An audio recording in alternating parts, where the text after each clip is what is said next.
Hello, everyone, and welcome to today's ISRM webinar, Thinking Beyond Risk and Continuity, the Strategic Shift to Organizational Resilience. My name is Tanita Jung, and I'm the Chair of Events and Administration for the ISRM Australia and New Zealand chapter, and I'll be acting as your webinar producer for today's session. Before we begin, just a couple of quick housekeeping notes. This webinar is being recorded, and a copy will be made available to all registered participants after the session. We encourage you to use the Q&A function at any time to submit questions.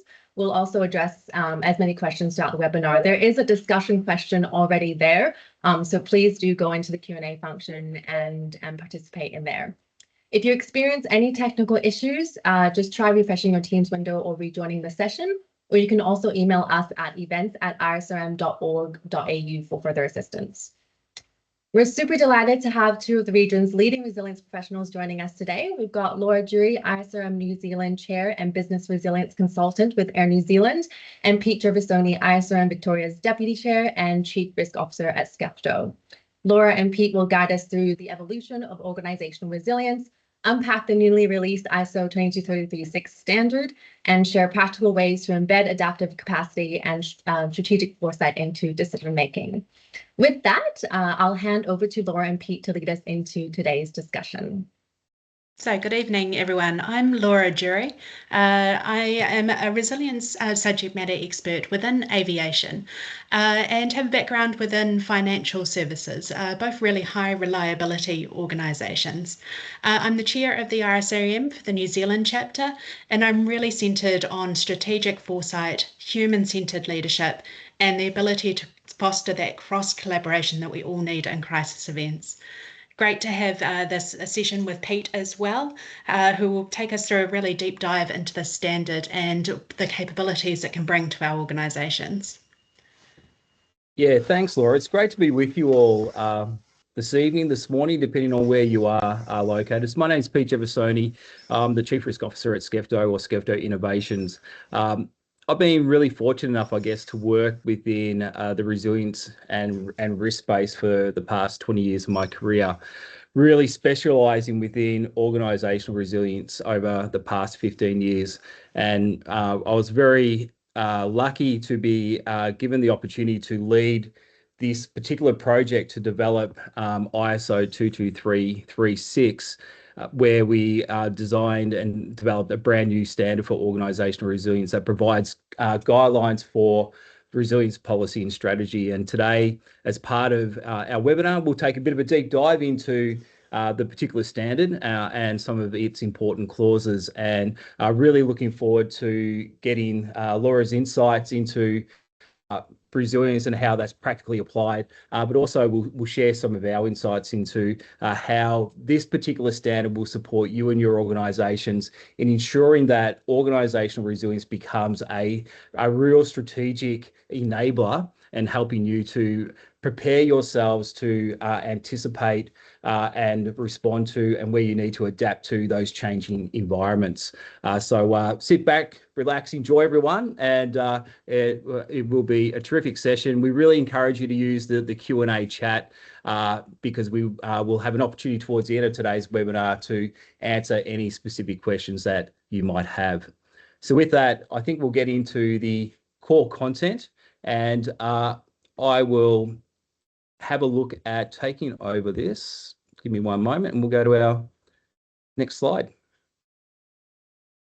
So let's take a bit of a deep dive into the particular standard. So I'll introduce and provide some context as to why this standard was developed, and then I'll hand back over to Laura. But it's really exciting to have the opportunity after 3 years of really hard working managing this particular project with global experts in resilience from more than 25 different countries to actually be able to present some of the key aspects of ISO 22336.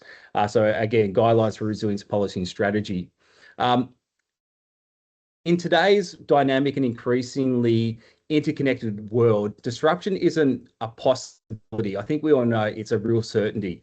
And we've witnessed firsthand how events from natural disasters to accelerating impacts of climate change through to global conflicts and a heap of other human-made events can profoundly impact our societies and disrupt businesses on an unprecedented scale.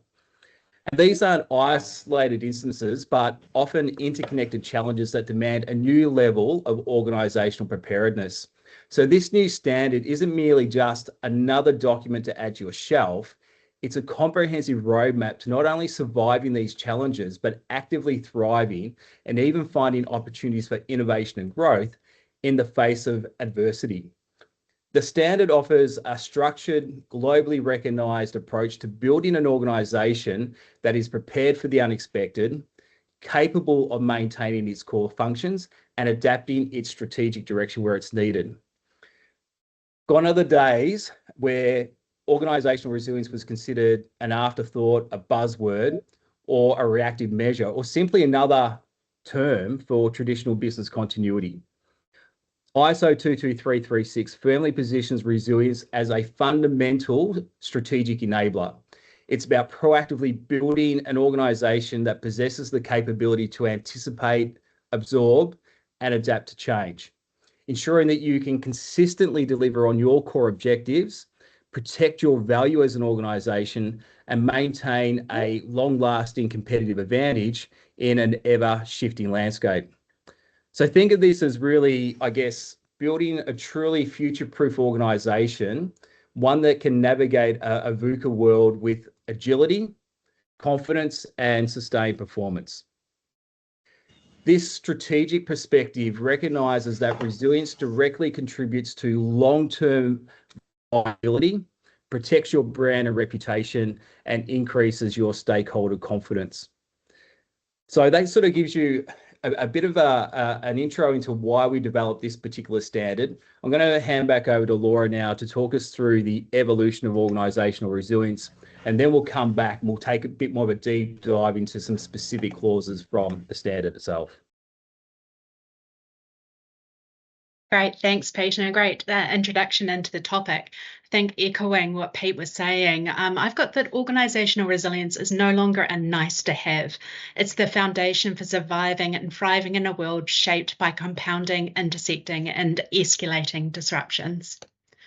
We've moved beyond the assumption that risk management or business continuity alone can safeguard complex organisations.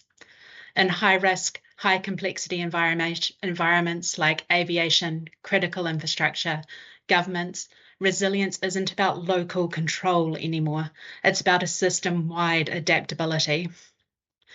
So let's have a look at how some of those traditional silos have worked in the past. So we've had business continuity, and that's about what is managed inside the fence. What are our critical processes and resource shifts that we can move around to continue operating? Risk management, about understanding what we can measure, control, what types of thresholds we can have in place, and those known threats within the organisation. And then crisis management. What happens when the risk materialises? What is those structured responses under pressure? But the world no longer nicely fits into these even silos. Today's disruption, as Pete said, they are interconnected. They're ambiguous, with the signals are weak and disruption grows slowly. And then suddenly, we don't often recognise where we're in it until we are in too deep. The events that we're facing are emergent. They're invisible until they're already reshaping our operations, reputations, and their level of trust. This is where organisational resilience steps in. It's not just about bouncing back, it's about bending without breaking. It means designing systems for adaptability, not just documenting the plans. Embedding resilience into real-time decisions, not just retrofitting them after the fact. We're looking to preserve trust, reputation, and the viability in volatile conditions, not just aiming to return to normal operations. Resilience is a leadership function, not just a technical one. I thought I'd take a recent story from the headlines in aviation at the moment, where American Airlines had a system outage with their load balancing which is a system that moves information and is a kind of very technical core of aviation. It's a high reliability environment where the cost of disruption is measured in more than dollars. It's in safety and the reputation and our system integrity. So when I look at the public reporting about what happened to American Airlines earlier this month in August, I don't see a simple technical failure. I see a learning we can all learn from. American Airlines suffered a near complete operational slowdown across their main US market. The cause was that failure of a load balancing tool, which is a quiet part of the IT infrastructure that ensures information flows smoothly between systems. One misfigured update and a multiple overlooked dependencies. Within critical hours, things like check-in systems froze, boarding stopped, and aircraft were grounded across the US. Despite their maturity in business continuity and crisis management, recovery took days, not hours. Even though the root cause of the technical issue was fixed quickly within a couple of hours, those interdependencies across the global operation meant the impact rippled out like a wave. But here's the kicker. It wasn't a large-scale cybersecurity attack. It wasn't a disastrous hurricane or a security event. I suspect it was a routine system update, a quiet, technical, and entirely within their ecosystems. But the effect was a system-wide paralysis, crews out of position, reputational damage, and public trust questioned. So what lessons can we see through that organisational resilience lens? What failed here wasn't a lack of planning. It wasn't lack of resilient design thinking. It was the independency risk of the digital system that wasn't fully surfaced in stress test. That's where the standard we're talking to today can help us build that policy-led and strategically integrated system, not just IT-owned. Leadership also had to react and adapt, trying to explain a deep technical failure while navigating real-time pressure in the media and in their operations. The standard in particular talks about how decision-making under complexity, empowered by a shared understanding and systems thinking, can support your teams in being able to communicate clearly in these times. If resilience had been embedded and not just documented, American Airlines may have been able to see that single point of failure sooner, built more graceful ways of it being replaced or taken down, and at least been able to simulate that cascade through validation exercises. This is the new face of disruption. It's quiet, it's digital, and it's distributed across our organisations, but it has very loud consequences. Without resilience built in by design, even world-class organisations are playing catch-up, burning time, trust, and resources trying to claw back control. And in the days, weeks, and months that follow, every team is focused on recovering what was lost instead of advancing on the strategy. So there's an opportunity for all of us into the chat or into the questions. What in your industry is that single load balancer that could bring that sort of catastrophic risk? What's the equivalent in your organisation? And does your current resilience planning end before this exposure would be captured? Interested to hear in the chat what industry you're from, and if you've got a gut feel of what you think that gap is between your current level of resilience and where it needs to be. So I'm going to hand this over to Pete now. He's going to dive a little bit more deeply into the organisational resilience policy and the strategy framework and how we can apply it within our organisations. Excellent. Thank you, Laura. And that was a really good case study to apply because it really directly relates to what we will cover off on in taking that deeper dive into 22336. And again, thinking with that lens of imagine if American Airlines had something that a standard that would guide them through developing that resilience policy and strategy, and that was implemented, whether that would have changed or reduced the consequences of that particular event that occurred. So I intend just to break down the standard and focus on most of its key sections. I'm not going to show them all, but really look at how they fit together to help your organisation enhance its resilience. And again, we do encourage you to pop your industry into the chat or into the Q&A. And where do you currently see your appetite to actually filling or shifting the gap between your current level of resilience to a desired level as well? This new standard really focuses on that resilience isn't a siloed discipline or a standalone function that resides in one department. It needs to be embedded deeply into the very fabric of your organization's overarching policies and strategies. This comprehensive integration ensures that resilience becomes part of how you operate, a default consideration in every decision rather than an add-on or an afterthought. So you can see here when we look at the actual framework for designing your resilience policy and strategy, that there's a strong focus on context, and I'll speak to that in a bit more detail in a moment. But where we generally speak about context in terms of internal and external context, Laura's already touched on this today in that we've always also got these interactions or these interdependencies contexts that we need to be very aware of as well. And so I'll speak more about that in a moment. And this all leads us to establishing our context for resilience. And one of the really good things about 22336 is that we spent a lot of time debating and writing content around how do we really want to describe the context for resilience. In fact, to the point that we actually created a whole clause. Clause number 5 is all about context. So I think it actually goes beyond what we've seen in other standards, particularly 31,000 and other standards where we talk about context. I think that we've actually thought about this in a lot more detail. And you'll see here that once we've established that context, we can start to develop our resilience objectives.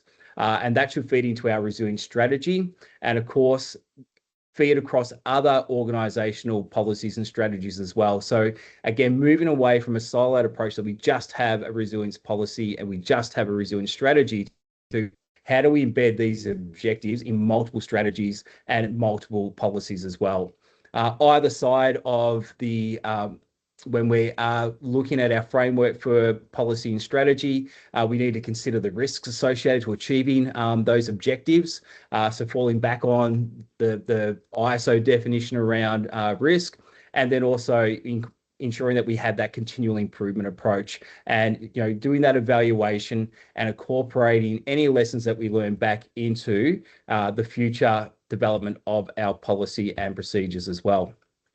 So if we look at that part on understanding our context, this really involves a thorough and continuous examination of your internal environment. So looking at your unique culture, your core objectives, your operational capabilities, your existing resources and governance structure, and also a consideration of your risk appetite. And then we look at our external environment, which is that socio-economic conditions, our geopolitical influences, any legal and regulatory obligations, any technological advancements, and our competitive landscape. And we can achieve that through stock standard things. We can do a SWOT analysis, look at our strengths, weaknesses, opportunities, and threats. We can undertake a PESTEL analysis, so the political, economic, social, technological, legal, and environmental elements, and also some key stakeholder mapping. These can be absolutely invaluable. So this understanding helps you to accurately identify both your vulnerabilities, but also your emerging opportunities, and allowing the policy to be truly relevant, impactful, and tailored to your specific operating environment. The context is dynamic, it's constantly changing, so this understanding must be continually refreshed as well.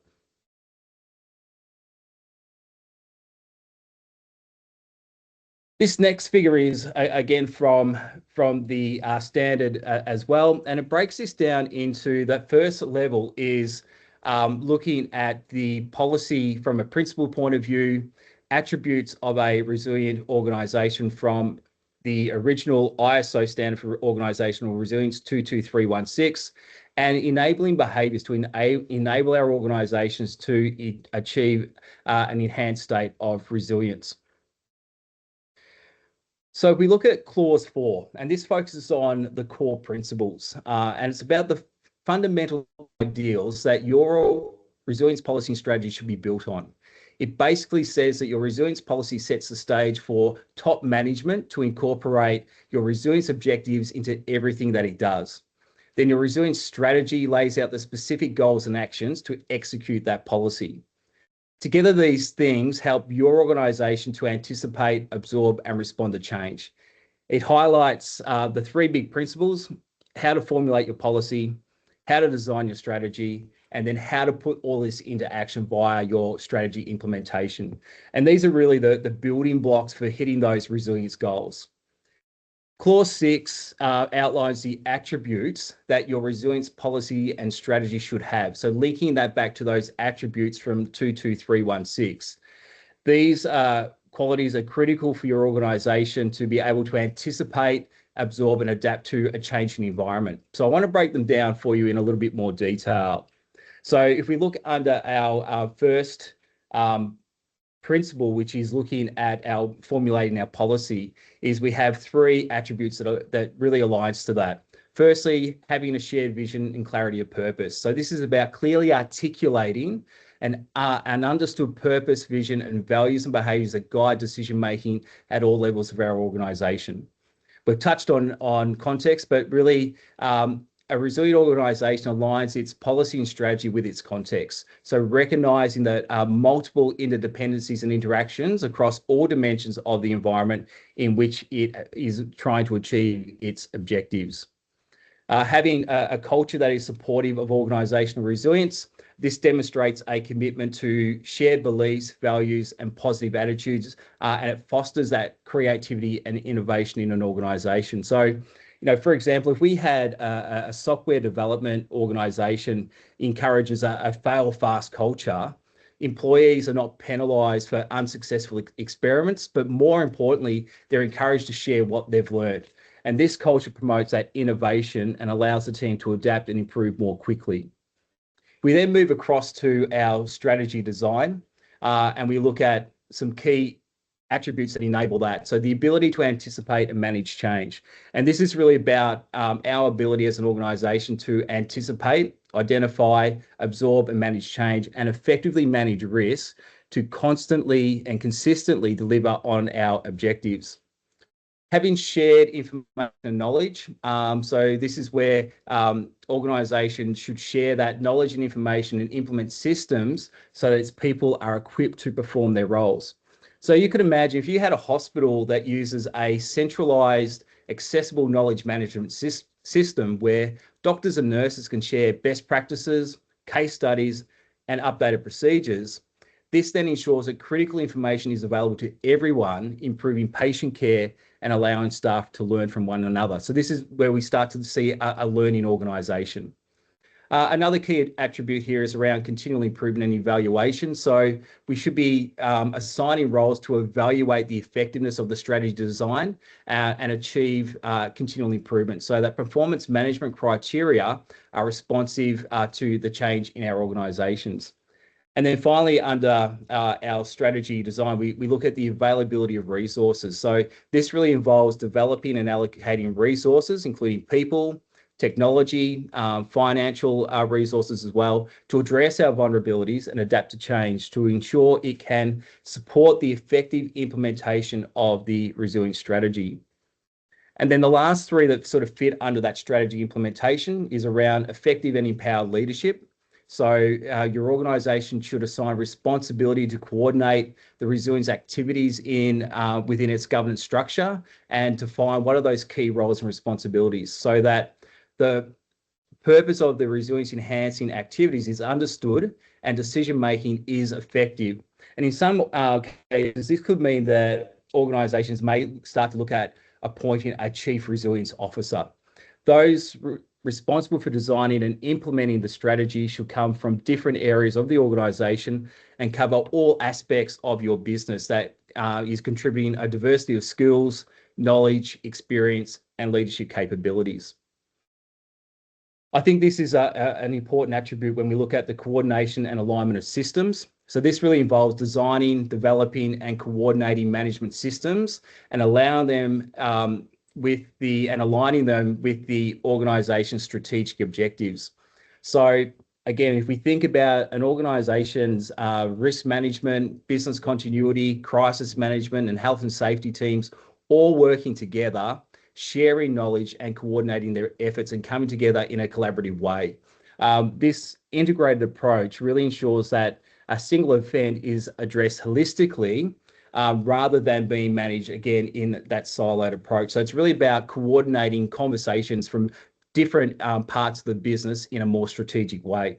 And then I guess the important thing here is then we reflect on any lessons learned after an event has occurred.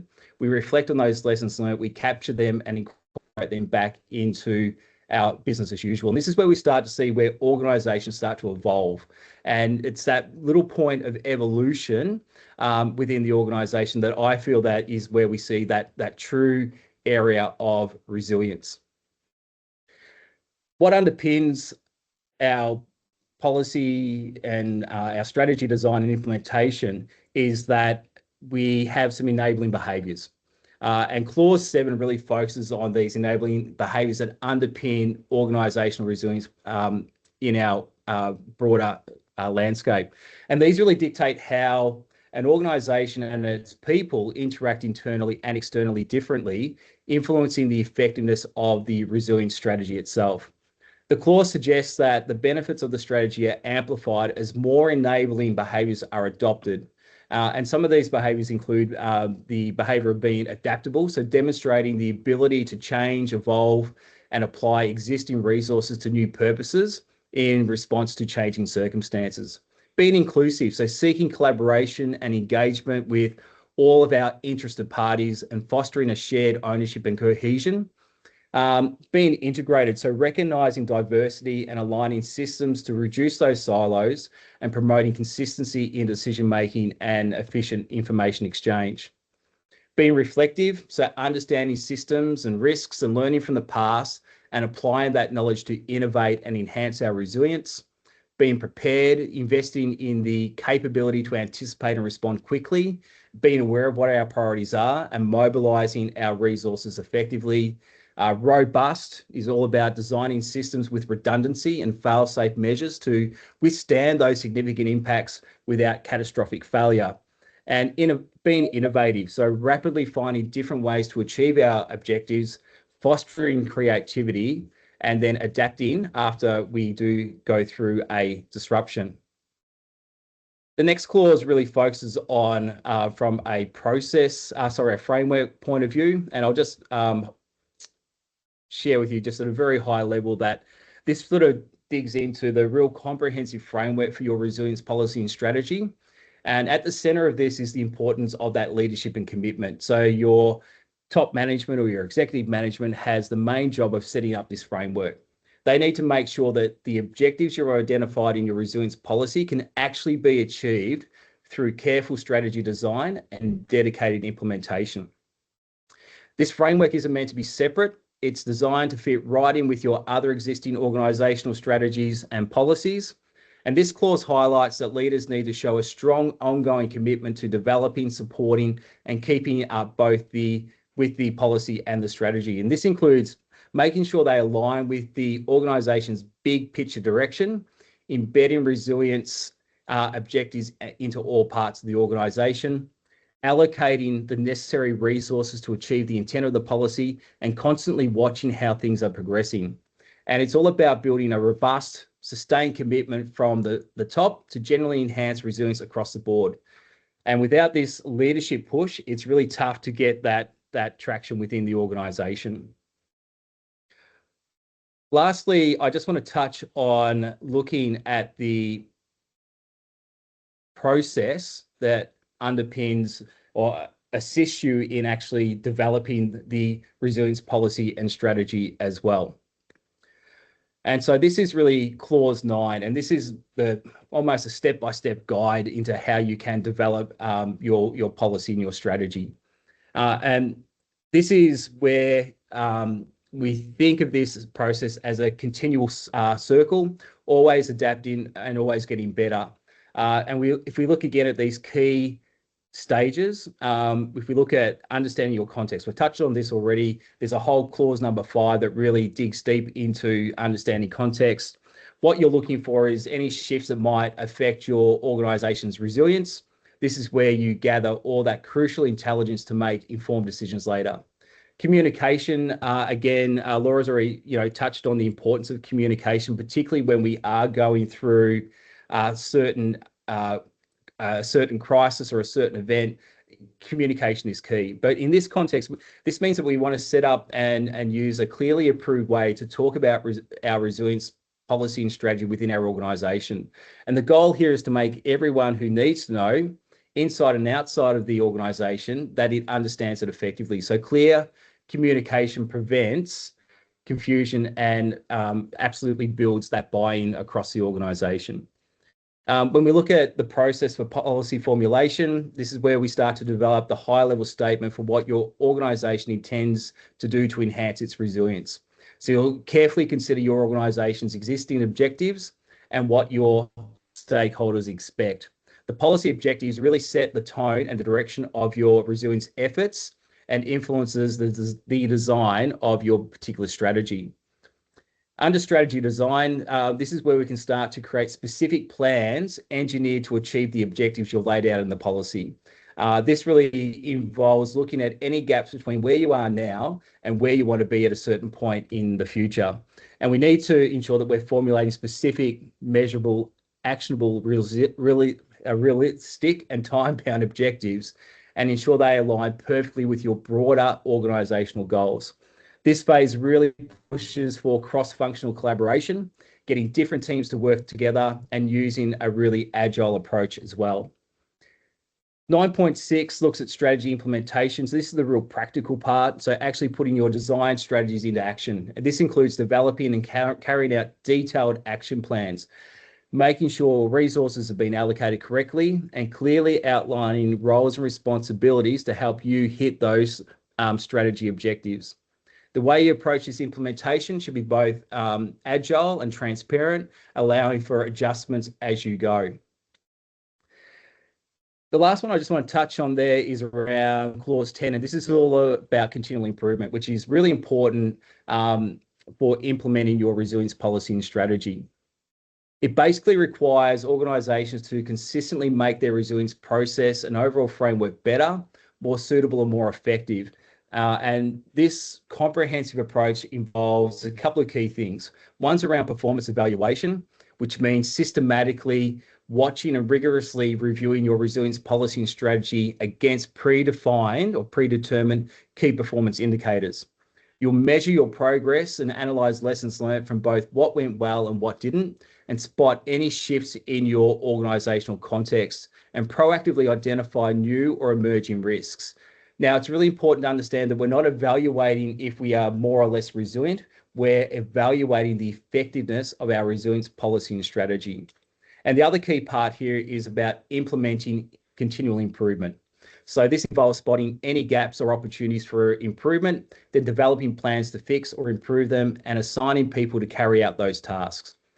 This clause gives a strong warning. If you don't continually watch and review your resilience capabilities, they can actually get weaker over time. And it also states that effective continual improvement, strong leadership at every level of the organisation.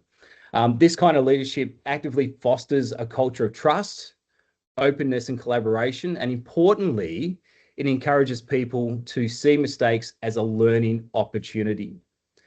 So folks, that really gives you a high-level summary of ISO 2336. I'm excited that it looks like that, this could potentially be adopted as an Australian standard, which would be great because it would be the first standard for organisational resilience to be adopted locally. And I think it's important also to acknowledge where resilience fits into the broader landscape of standards as well. And I'm just going to share one last slide before I pass back over to Laura, because I feel like I've been talking for a long time. But you'll see here that this just demonstrates that there are a suite of standards that have an impact on organisational resilience. And I think that what we're saying here is that ISO 22336 really fills that strategic gap, in the current ISO landscape. And I think it's that missing link between intent and impact. It doesn't replace all the other standards at all. What it does is gives you an opportunity to take a more strategic view of how you and your organization want to enhance your overall organizational resilience and provide you with the right guidelines to help you formulate that policy and that strategy that you can execute to enhance your resilience overall. I'll pause there for a moment and hand back to Laura. I'm sure you've got some other insights as well.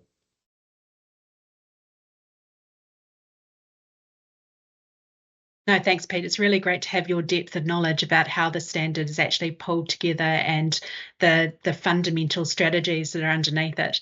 I think to echo your point, this isn't replacing any of these standards that already exist, but really integrating the value that all of these individual standards bring, because it's going to take the whole depth of all of them, whether it's risk management, business continuity, or organisational resilience, when we are responding to those really large-scale threats.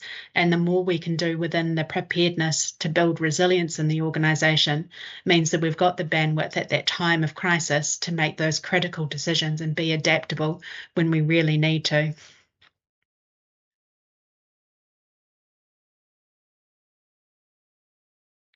So I've seen a couple of questions going into the Q&A or into the chat function. Drop any questions in there. We should have a couple of about 5-10 minutes to be able to go through and answer a few of them. But I think to round this out, let's be selling another ISO standard can feel like you're pushing this uphill with senior leadership, especially in organisations where we're already overloaded with compliance and requirements and regulation. But ISO 22336 isn't just another standard. It's offering something we've been missing, a common strategic language that aligns purpose, people, and process. And right now, that's exactly what boards and executives are asking for. They're no longer asking how many plans do we have. They're asking, is resilience built into this investment? Is it built into this AI tool? Is it built into this transformation program? As practitioners, our role is shifting too, from plan creators to more strategic enablers. If resilience has not been embedded and it's just been documented, like we've seen in the American Airlines example, we'll see those whether we haven't flagged that single point of failure sooner, where the real and world impact of that degradation of IT infrastructure. And we'll see that cascade of events as they move through different systems. This is the new face of disruptions, the quiet, digital, and distributed disruptions that have very loud consequences. So a call to action to have a look into ISO 22336 and start reframing that conversation with your leaders, from resilience being a response function to resilience as more of a strategic advantage. Now, I might lean on Pete here and see if you can see any great questions in the chat that you think we should start off with. Yeah, I'll start with, we've got one here from Zoe, which it's more of a comment, but despite trying for a number of years, there remains a lack of appetite to improve, with pockets of good through to old style mentality of we just need to stand up a SIMS or an AIM structure up. And, you know, again, and this refers back to that siloed approach to how we work. Laura, in your experience, have you seen, you know, is there a shift in, you know, particularly in the airline industry into being more holistic, or is it still that siloed approach to how we're currently sort of managing those types of events? I have two kind of answers to this. If you're talking to any board or any executive, they see the risks that are coming. They're being told about organisational resilience from McKinsey, from many different avenues and many different places. They are well on board on the need to build resilience by design in their organisations and to be in a better position to be able to respond when this happens, not if. And they are more on board with the concepts of putting the work in first, so then they can get the rewards of being able to make better decisions in a crisis. Where that gets diffused a little bit is as you move down through the organisation and you maybe have more middle leadership or managers where they hold accountability for critical functions, but they may not feel accountability for the broader strategy of organisational resilience. And that's where it starts to break down a bit. And you see them leaning on things like the AIMS or the SIMS model to give them a roles and responsibility that gives them a really clear framework to follow in these disruptions. But that almost moves away from the complexity of this risk and the complexity of the world we now live in, and gives them a false sense of comfort about how organised and how resilient we are because we know we can respond to something. Yeah. Look, I must admit, I find myself that particularly when I look at a lot of organisations and organisations where I've had the opportunity to work very closely in looking at implementing some sort of organisational resilience policy, is that there has been that resistance, purely because I think it's two things. There's still a lack of understanding about what do we mean by organisational resilience. Mm-hmm. Why should we invest the time and resources into developing, a clear approach into how we want to enhance our resilience?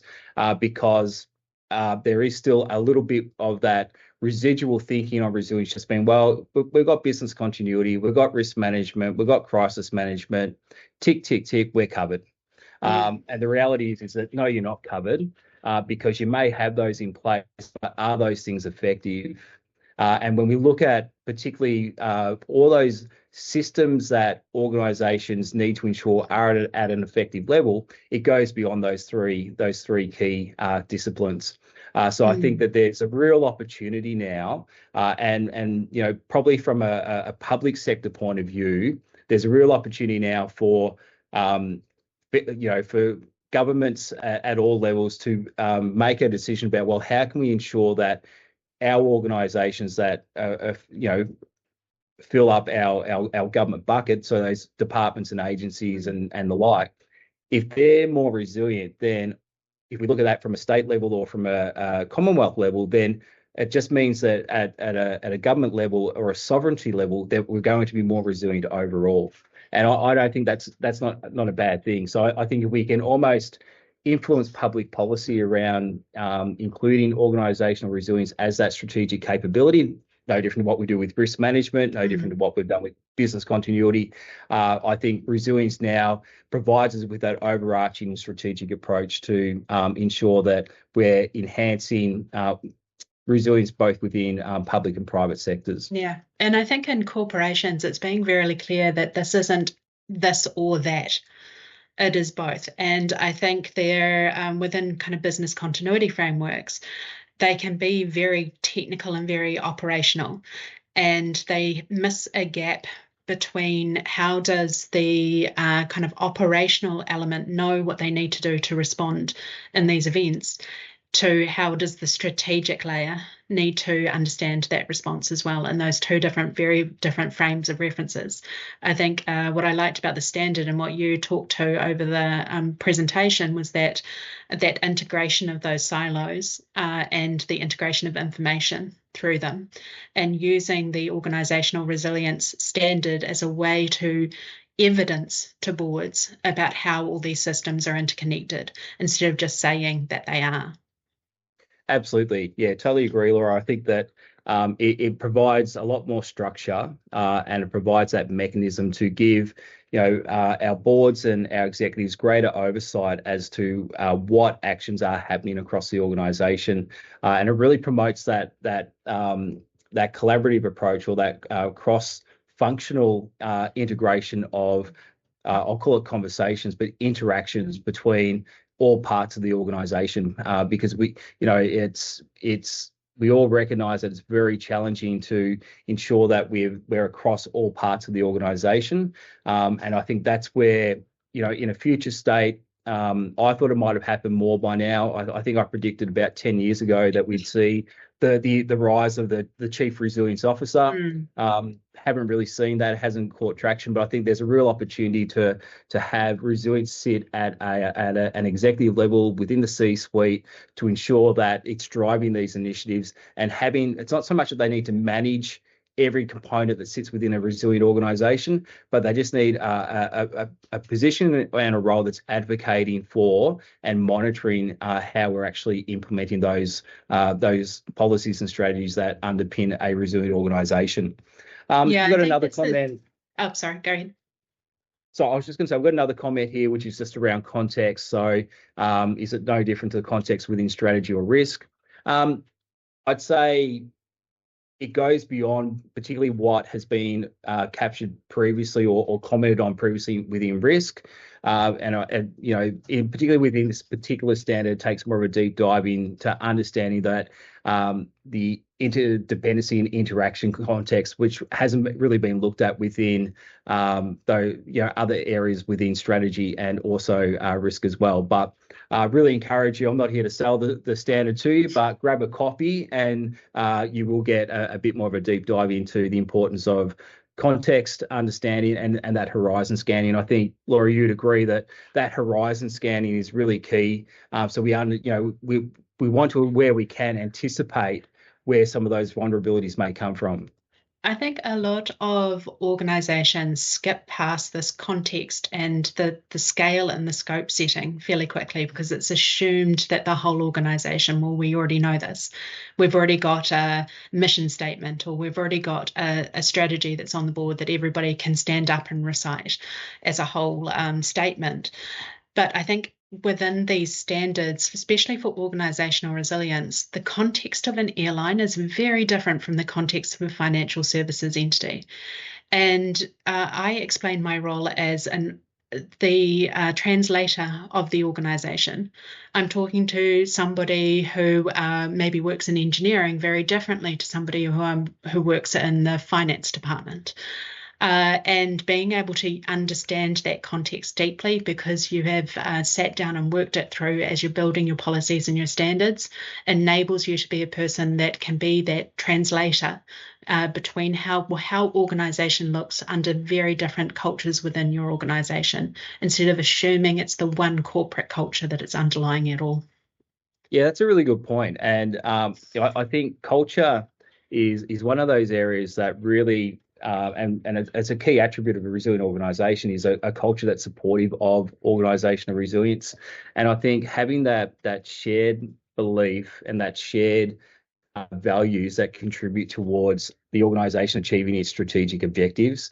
And we know that our values and our behaviours can be quite dynamic over the time. And as strategic objectives shift on behalf of an organisation, then we may need to adapt those sort of key behaviours or those key values to align with that new strategic objective. And I think that then leads us to really fostering that ability for us to be agile and for us to adapt to things that are changing. And I think that's probably one of the key aspects of why we would invest in developing our resilience policy and strategy and implementing this, is because we want to be able to enable the people in our organization to be able to anticipate, absorb, or adapt to change.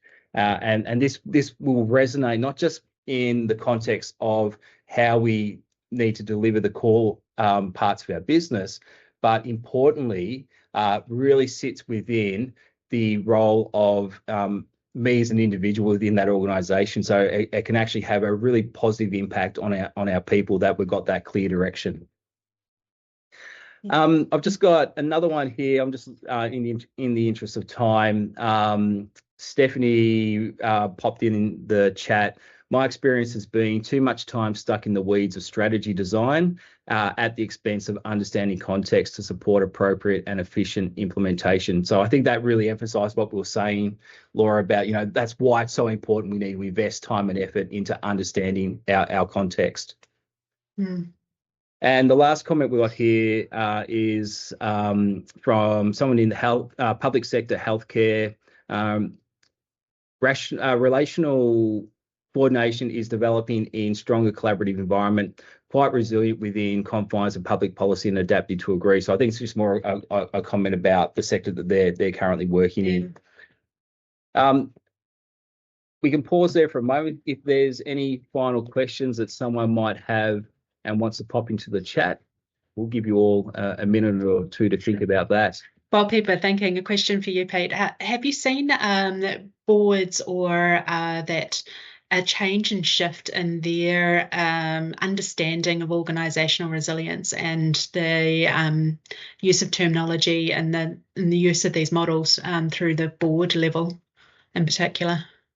Yeah, it's a really good question. I think we're gradually seeing a shift, and I think that part of the role of from an international standards perspective, and also from our local standards or our national standards bodies, is to now really use the publication of 22336 as an opportunity to educate board directors. And so really ensuring that is integrated to any director training in any country or at any state level. And I think once we start to educate and raise more awareness around, what do we mean by organisational resilience? What do we mean by developing or investing the time into formulating that policy and strategy? We'll see the shift. If you look back at where, even 20 years ago, when we started to really have a stronger focus on risk management at that strategic level, it was no different to where we were with risk management 20 years ago. With boards, they had a bit of knowledge, but it's really about, I think, that education and awareness is absolutely key. And I think these webinars really help to, again, raise that awareness. But I think we're still on that journey, Laura, to be honest. And we all have a responsibility for those that are I call us all resilience practitioners, because we're all doing elements of a regardless of what the title actually is. Exactly, that's it. So let's start the dialogue with our executives, with our boards, and utilise institutions like the Institute of Strategic Risk Management as a mechanism to really influence what the future thinking from those board directors is. Yeah, I think from my context, being able to bring more of these strategic challenges into the validation exercises or the crisis exercises that you're running. So you're really linking that this is the pain you're going to feel when something like the American Airlines incident happens in your organisation. And here's a way to understand what your capability and your capacity is if and when those events occur. So it's putting more of a framework and evidence around something that maybe was more kind of a gut feel. I think it sits on a risk 5x5 matrix, is this versus this. Yeah, absolutely. And I think that we've got to bring this to life, and we know that the more prepared we are, the more we've run through scenarios, the more we've actually practiced our response, the better prepared we will be for when things happen, and when we have those disruptive events or those major crises that could have a material impact on our organisation. So let's be prepared for it. Let's ensure that our board directors, importantly, are part of that. Particularly the board is part of that training and part of those scenarios, so we're better prepared to respond. And if we can't respond, then we can adapt and be more resilient. Yeah, I really liked that inclusion of the focus on continuous improvement, because I think it's a focus of the business continuity standards and the crisis management standards, but they tend to be the large event happens, everybody is very burnt out from working it. The hard slog to actually embed change after that becomes something that is ground down and down and down. But elevating that as a part of this policy to say, hey, it's just as important as some of the other clauses that are a part, really brings that conversation back to life at that obligation level. Yeah, absolutely. And I truly believe that, where we see that organizations are truly resilient is when they've gone through an event, they've reflected on, what worked well, where do we fail, what can we learn from this, and we incorporate that back into our business as usual. And that's where we've sort of got this line of we're tracking along, event occurs, we come back to business as usual, but then all of a sudden our new BAU ends up here, and we've evolved, and it's that little point where organizations start to evolve that we actually see that is a truly resilient organization. And why wouldn't you as an organization want to invest in a strategic capability to ensure that you can be that one organization that thrives and prospers, to ensure that you maintain your competitive edge and that you maintain a level that, if you're a public organization, that you can still continue to deliver great outcomes to the communities in which we're providing services to. Just conscious of time here, Pete. Was there any other questions that came in through the Q&A? No, there was just one last comment from John. I think organisational culture is a key component. This needs to be fostered on a continuous basis, and perhaps resilience can be embedded into this practice. Totally agree, John. It's a great comment. So I think with that, Laura, this has been a fantastic conversation, and it's been great to get some insights from others that have been part of our webinar this afternoon. Thank you again to ISRM for putting this together and an opportunity to share this with a great audience. And there will be a recording of this available, but this has been great. Please follow us on all of our socials and stay in contact with the ISRM, because we are really showing leadership in this space, because we know it's an important capability for any organisation. So thank you so much, Laura. It's been fantastic having this conversation with you. No, and really great, Pete, getting your really in-depth knowledge of the standard and getting that visibility out into the ISRM members. These types of conversations we have within the forum frequently, where we're really looking into the not only what are the problems that we're facing in the world, but what tangible things can we do to help with those solutions. So if you like these types of conversations, consider joining the ISRM and you'll hear more from us.